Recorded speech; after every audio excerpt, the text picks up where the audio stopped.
Hi guys, welcome to my Spirit Hunter group ganking guide. We're going to do a quick rundown of the build before we show it off in practice. So the tier of gear really doesn't matter too much. If you don't have a ton of silver, running tier 5 or tier 6 is totally fine. You aren't going to be doing a ton of damage, so it's really helpful if your ganking party has some death givers or bloodletters, or just any other DPS that's helpful also in ganking. So starting off with the weapon, we have the Spirit Hunter, and the reason I love the Spirit Hunter is that it's a really fun spear to play. The long range hook can make for some amazing plays. Not only is the hook great in that you grab the enemy closer, if you have Q stacks it also roots. It also purges the enemy for buffs such as movement abilities, and you can hook people out of stealth. All the spears offer great mobility when using the inner focus on your W, which you may have seen from my previous videos. For my Q ability I usually run Lunging Strike, although Spirit Spear is also fine and may even be better. I just run Lunging Strike out of a habit. For the passive, we're using the first passive, which slows the enemies every time you auto attack or use your Q on them. The Skinner Cap and the Graveguard armor have a really good synergy, so when you activate your Skinner Cap you will drop a trap on the ground where you're standing, and with the Graveguard armor you can first place a chain on the enemy in close range, then drop your trap and have the enemy pulled back into your trap, which will slow them immensely for a long duration. For the passive on the Graveguard armor I'm using Toughness for reduced incoming damage. And for the second passive it really doesn't matter, as none of them will help you during ganking. Hunter shoes offer a huge burst of movement speed, and in combination with your Spirit Hunter E, your root will last longer if you have Q stacks. For the passive I'm using Quick Thinker for increased cooldown reduction. For the cape, anything's fine. I like to run the Bridgewatch cape if I'm only ganking, but most of the time when we gank with the larger group we also bring a ZVZ set, so that we can fight bigger groups of enemies if they show up. In that case I prefer a Martlock cape since I'm usually playing tank, and I don't want to have multiple cape switches with me.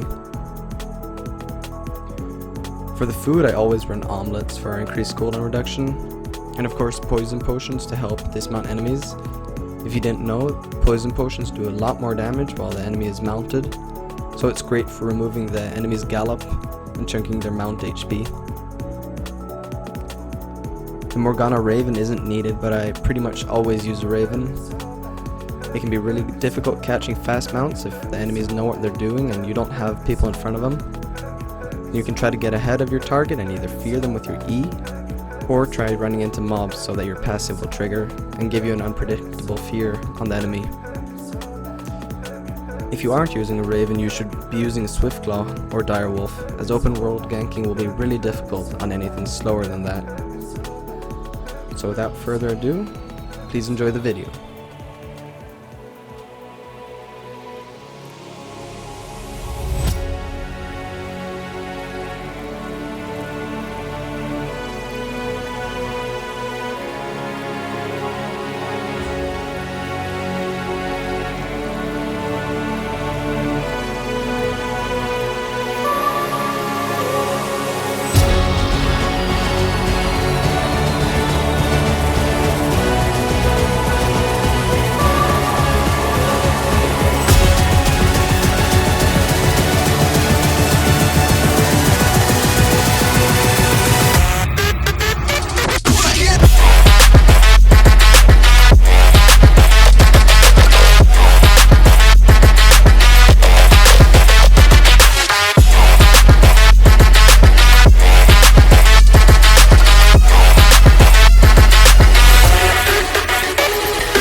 That's how we do it. Yeah.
That's how we do it.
What makes you an exception?